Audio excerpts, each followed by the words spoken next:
Cap sur les Trois-Îlets au village de la Poterie. Abritée par le concept store du Laurier des Andes, une nouvelle venue, Sandra Robin. Son idée, ouvrir le premier dépôt-vente en ligne de vêtements d'occasion de Martinique. Pour cette passionnée de mode, il s'agissait d'abord de revendre les vêtements qu'elle ne portait plus. Moi-même, j'avais des vêtements, notamment des jeans de marque ou des choses comme ça que j'avais envie de vendre et que j'avais pas envie de vendre 20 € dans une braderie.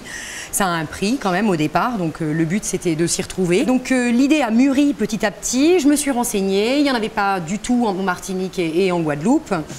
En véritable fashion victime, Sandra achetait beaucoup sur internet.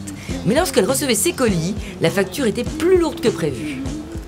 L'intérêt de créer un dressing local, c'était pour la simple et bonne raison que, par exemple, un sac comme celui-ci, qui a été acheté sur un site spécialisé en métropole, il m'a coûté 500 €. Donc jusque-là, en fait, je fais une bonne affaire, tout va bien. En revanche, on y ajoute 20 € de frais de port, ce qui paraît assez logique puisqu'on est quand même très loin. Mais par contre, la mauvaise surprise à l'arrivée, c'est 80 € d'octroi de mer sur un produit d'occasion. Donc à partir de là, si on y réfléchit et si on fait le calcul, ça nous fait une facture de 600 €, ce qui se rapproche donc du prix de vente d'un neuf sur le site Vuitton. Hors tous les frais qui vont venir s'y ajouter. Ça devient plus une bonne affaire. Pour éviter les taxes en cascade et les mauvaises surprises, Sandra a une idée. Le but du jeu, c'était vraiment de faire tourner le stock entre la Martinique, la Guadeloupe, voilà, un site dédié aux Antilles. Le stock vient d'ici et on le fait circuler ici. En juin dernier, Sandra décide de lancer son site internet. Le dressing des îles est né. Le succès est immédiat. En seulement 3 mois, elle met 200 articles en ligne. Il y en a pour tous les goûts, tous les styles. Il n'y a pas de critères particuliers, les marques non plus, puisqu'on oscille entre de très grandes marques, notamment, voilà, j'ai une robe de marque Valentino, des produits Givenchy, des sacs Vuitton, voilà, et après on a des choses un petit peu plus communes, on va dire, comme des jeans diesel notamment, et après je peux vous donner complètement l'exemple d'une robe comme celle-ci, qui est une robe de marque Bershka, qui n'est absolument pas une grande marque, mais c'est un produit neuf, qui est de très bonne qualité. Donc on s'adresse vraiment à tout public, n'importe qui peut venir déposer dans la mesure où il a quelque chose de neuf ou en très bon état. Si vous souhaitez vendre vos vêtements via le dressing des îles, il faut commencer par prendre rendez-vous.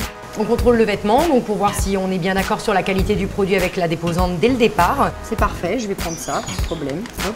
Ensuite on fixe ensemble un prix, ensuite je le prends en photo, je lui fais une étiquette et il est rangé dans le dressing, voilà.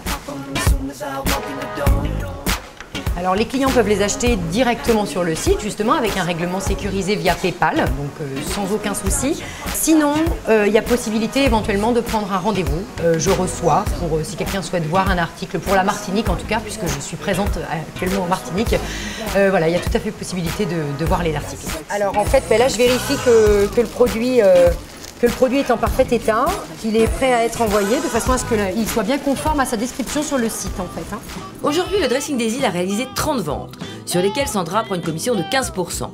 Le site ne lui permet pas encore de dégager un revenu suffisant. Actuellement, c'est un démarrage, donc je n'en vis absolument pas. Ça reste une activité secondaire, mais à terme, si ça se développe et si c'est amené à se développer, c'est quelque chose que j'ai envie d'entretenir parce que c'est quelque chose qui manque ici. Et je pense aujourd'hui qu'il y a un réel marché et qu'il y a un réel besoin. C'est pas parce qu'on est loin qu'on doit être sevré de mode ou de luxe à petit prix. Voilà, on y a droit aussi. Le 8 décembre prochain, Sandra organise une vente privée exceptionnelle au Laurier des Andes. Mesdames, à vos agendas.